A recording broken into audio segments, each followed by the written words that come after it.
The Book of Lamentations is a collection of poetic laments, filled with raw emotion and profound grief. It captures the essence of human suffering and the pain of loss. Each verse is a testament to the anguish felt by a community that has witnessed the destruction of everything they held dear. It serves as a somber reflection on the destruction of Jerusalem in 586 BCE. The devastation was total, leaving the inhabitants in a state of shock and disbelief. The once lively streets were now silent, the grand buildings reduced to rubble. The destruction of the temple and the exile to Babylon left an indelible scar on the Jewish psyche. The trauma of being uprooted from their homeland and forced into exile was compounded by the loss of their sacred space. Lamentations gives voice to the profound sorrow, despair, and sense of loss experienced by the people. It is a raw and unfiltered expression of their grief, capturing the depth of their pain and the intensity of their emotions. Yet, even in the darkest depths of suffering, a glimmer of hope emerges.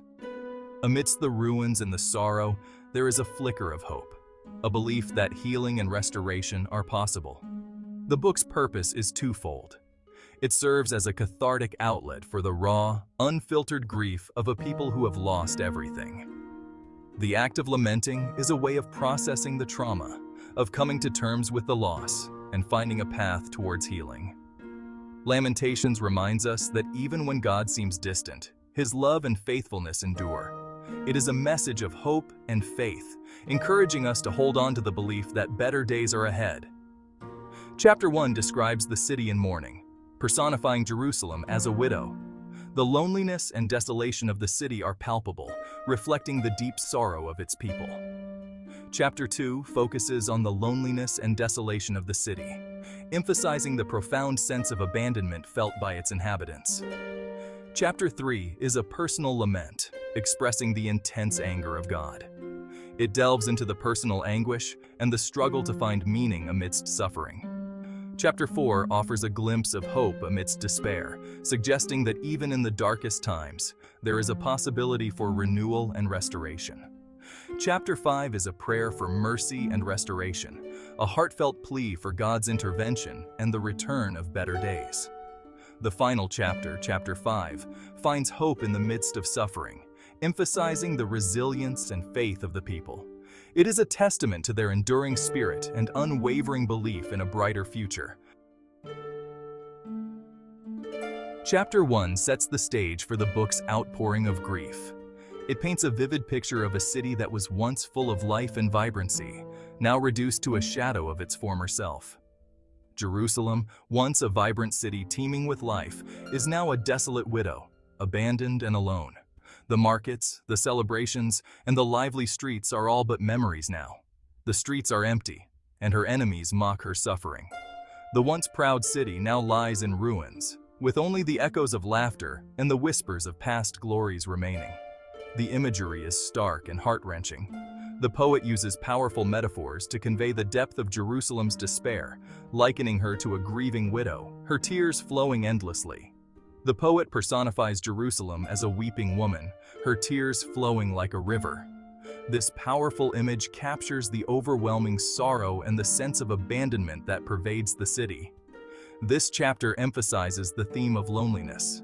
The once lively city is now eerily silent, with only the wind and the distant cries of birds breaking the stillness.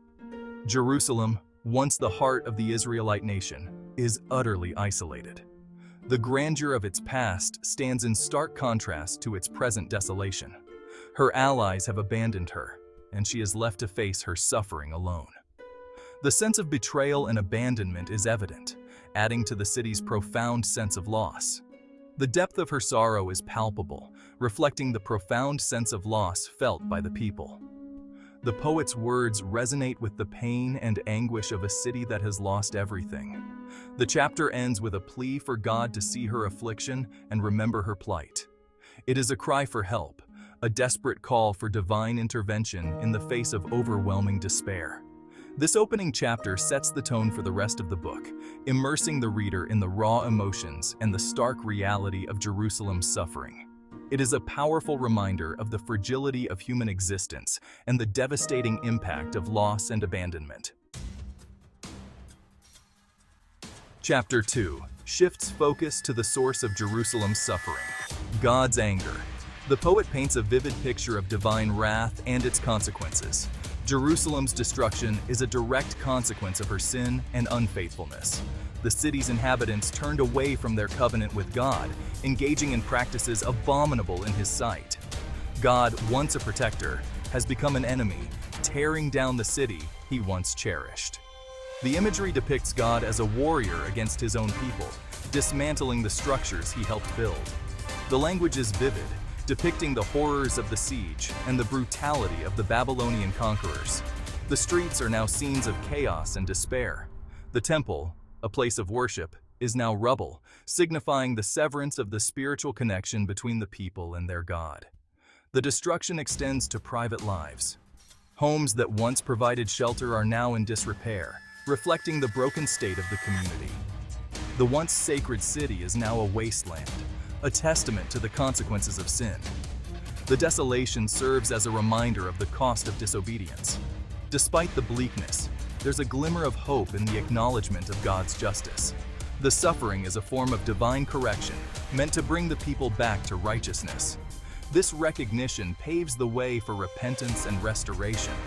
The chapter ends on a note of potential renewal, suggesting that through genuine repentance, the people of Jerusalem can rebuild their lives and city. Chapter 3 marks a turning point in the book.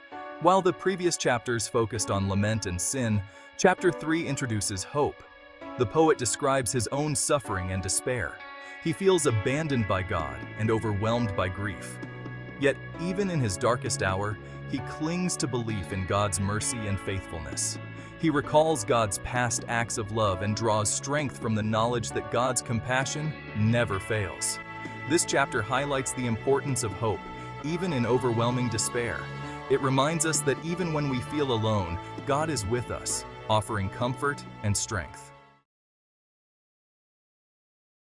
Chapter 4 returns to the devastation of Jerusalem, focusing on the suffering of its people. The poet paints a harrowing picture of starvation, disease, and death. Children, once the pride of the city, are now wasting away from hunger. The elderly, once respected for their wisdom, are left to die in the streets. This chapter emphasizes the reversal of fortunes brought by the siege. Those once wealthy and powerful are now reduced to begging for scraps. The social order is overturned, and human dignity is stripped away. The graphic descriptions remind us of the horrors of war and the devastating consequences of sin. Chapter 5 is a communal prayer, expressing the people's longing for God's mercy and restoration. They acknowledge their sins and plead for God to remember His covenant. Their hope lies in God's forgiveness and compassion. The chapter ends on a note of supplication and hope. They express faith in God's power to redeem and restore. Their prayer reminds us that even in dark times, we can turn to God in hope and seek His mercy. The Book of Lamentations is a powerful testament to human sorrow and the enduring nature of hope. Suffering is a part of life, but it does not have the final word. Even in the face of loss, God's love and faithfulness remain. The book's message resonates today, offering comfort to those who are hurting. We are not alone in our suffering. God is with us, offering strength and hope of restoration. Lamentations teaches us that even in the darkest times, we can find hope in God's unfailing love and mercy.